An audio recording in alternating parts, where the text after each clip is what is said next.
નમસ્કાર ખેડૂત મિત્રો, ખેડૂત પ્રયાસ ચેનલમાં આપનું સ્વાગત છે।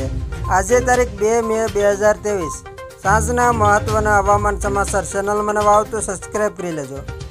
હજુ શનિવાર સુધી માવઠું પીછો નહીં છોડે। રાજ્યભરમાં અત્યારે મિશ્ર ઋતુ જોવા મળી રહી છે, ત્યારે ઉનાળાની કાળઝાળ ગરમી વચ્ચે હવામાન વિભાગે ફરી કમોસમી વરસાદની આગાહી કરી છે।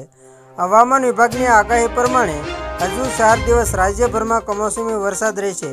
વેસ્ટર્ન ડિસ્ટર્બન્સ સક્રિય થતાં રાજ્યમાં કમોસમી વરસાદની આગાહી કરવામાં આવી છે। ઉલ્લેખનીય છે કે હજુ આવતા શનિવાર સુધી કમોસમી વરસાદ સૌરાષ્ટ્ર ગુજરાતનો પીછો છોડનાર નથી। સાયક્લોનિક સર્ક્યુલેશનની અસર હેઠળ હજુ આવતા શનિવાર સુધી રાજ્યમાં ઠેર ઠેર ગાજવી સાથે માવઠા વરસશે તેવી આગાહી હવામાન વિભાગ દ્વારા કરવામાં આવી છે। ખાસ કરીને સૌરાષ્ટ્ર, કચ્છ અને અમદાવાદ, ગાંધીનગર તેમજ મહેસાણામાં વરસાદ વરસી શકે છે, તો સાબરકાંઠા, બનાસકાંઠા અને પાટણમાં પણ વરસાદની શક્યતા છે। આ ઉપરાંત આગાહી પ્રમાણે સૌરાષ્ટ્ર અને કચ્છમાં વરસાદ વરસી શકે છે, જ્યારે અમદાવાદ, ગાંધીનગર, મહેસાણામાં વરસાદની શક્યતા છે। સુરેન્દ્રનગર, ભાવનગર, ડાંગ, વલસાડ અને ભરૂચમાં વરસાદ વરસે તેવી શક્યતા છે।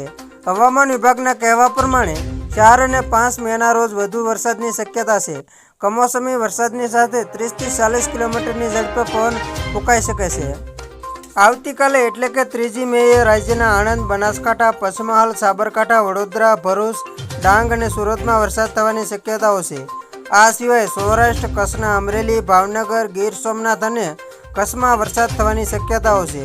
આ દિવસે હળવા વરસાદ સાથે થંડરસ્ટોર્મ થવાની શક્યતા છે।